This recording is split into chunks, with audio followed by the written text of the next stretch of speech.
Ito yung mga kadalasang problema kapag ang inyong service ng motor ay nailulusong nyo sa baha. Kadalasan po nito tayo po ay nagtutulak o tinitirik ang ating motor.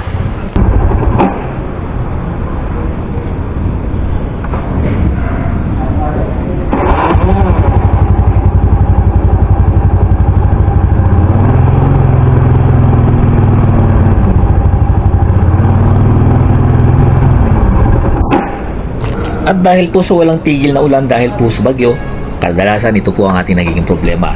Solusyonan po na natin to. So let's do this! Sa mga ganito pong sitwasyon, nauna po natin checkin, syempre yung spark plug. Kasi itong mga ganitong motor po, motor ko po kasi ay Simbonus. Ito po ay underbone na open po yung parte ng makina. Kaya pagka halimbawa nag-uulan, yung tilamsik po ng tubig, nasasagap lahat ng makina, pumapasok either sa spark plug, sa air cleaner.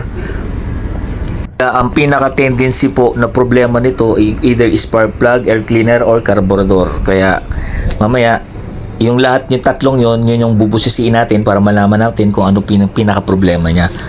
Itong ganitong pagkumpuni applicable po sa mga katulad nitong mga semi-automatic clutch, katulad ng mga Rusi, Honda, Smash, Suzuki, mga underbone na open po yung mga makina na baga ito po yung mga prone sa baha. Kung makikita po natin yung ating spark plug ay sobrang itim, tsaka tumaas na po yung pinaka clearance nya nung pinaka ibabaw.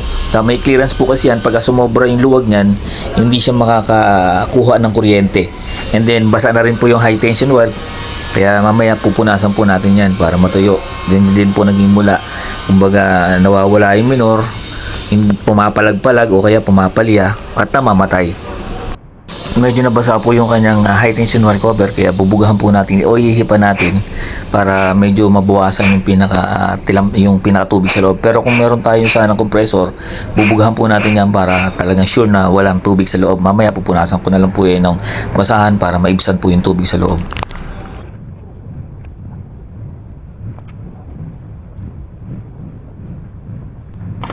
Yan, kung makikita po natin, napakarumi po ng loob ng contact. Bali, ito po yung ipapalit natin spark plug na nandoon sa aking compartment. Ito po yung clearance. And then ito naman yung clearance ng ating papalitan. And then linisin na rin natin yung pinakabunganga nung pinagkakabitan ng spark plug dahil nandiyan po yung mga carbon, kasi dyan po sinusunog yung gasolina.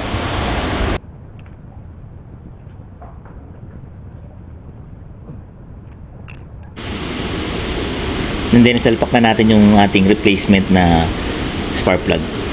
Lagi nyo pong tatandaan, pagka kayo pong mabiyahe, dapat po meron po tayong reserbang spark plug.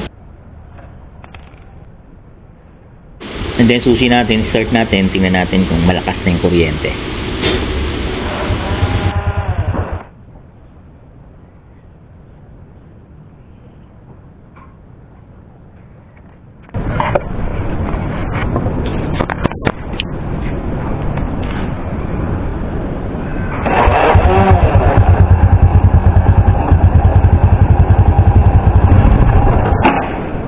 Okay po yung ating spark plug, malakas ang kuryente. Kaso nga lang, pagka bibigyan na natin ng gas o ipikit natin yung throttle, nalulunod siya at namamatay.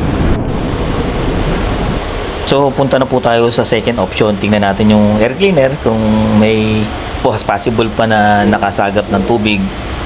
Kasi pag nakasagap to ng tubig, possible na didiretso dun sa carburetor. Yung carburetor natin, pag nahaluan niya ng tubig, papalya at hindi po mananakbo. So yun na nga, pinasok po yung ating air cleaner, basa po yung ating foam, yung pinaka foam filter nya.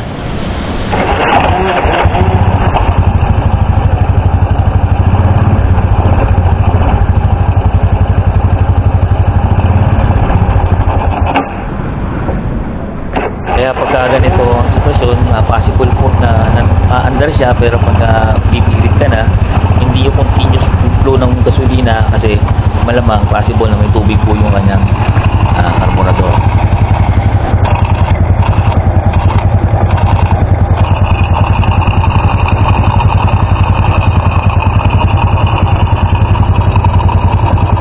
Then kung mapapansin natin, basta din po yung pinakalabi ng ating air filter dahil ito po sa likod nito, nandun po yung open portion na kung saan yung mga talsik tubig doon po iniikot kasi vacuum po ang pinaka-portion niya.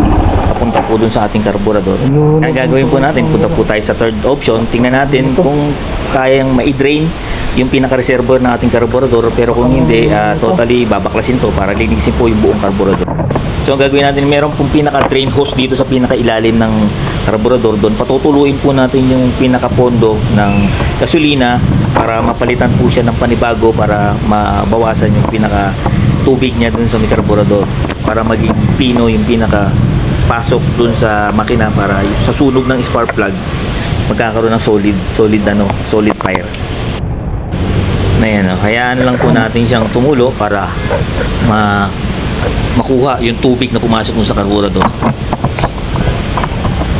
And then pag na-drain, sara, buksan po natin yung pinakatakip ng tangke ng gasolina para magkaroon ng hangin para makapasok ng gusto yung gasolina dun sa karburador.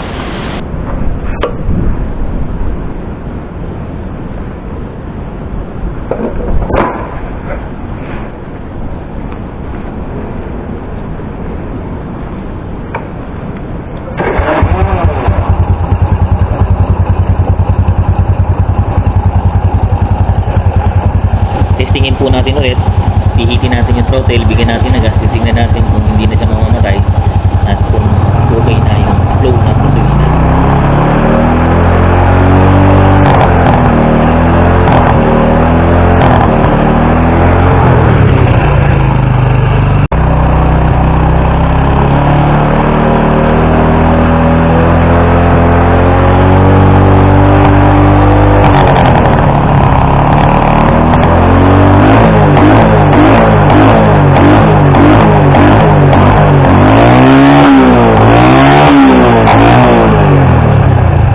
So that's it.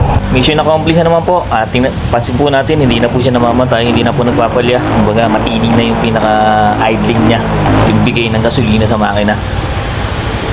So sa tingin nyo po nakatulong itong aking video, paki-like, share, comment, and paki-subscribe po ng aking YouTube channel para update. Paki-pindot na rin po ng bell button para update po kayo sa mga video na aking gagawin. Mabuhay po tayong lahat and God bless you all. Ingat po tayo lagi sa kalsada. God bless.